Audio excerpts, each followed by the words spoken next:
You ask Tiger to solve. This deals with linear equations with one unknown. The final result is c equals 19. Let's solve it step by step. Group all constants on the right side of the equation. Subtract 67 from both sides. Group like terms. Simplify the arithmetic.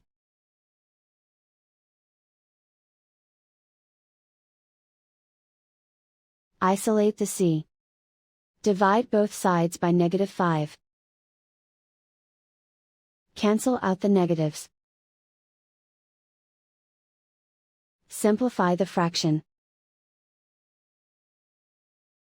Cancel out the negatives. Find the greatest common factor of the numerator and denominator. Factor out and cancel the greatest common factor. And so the final result is c equals 19.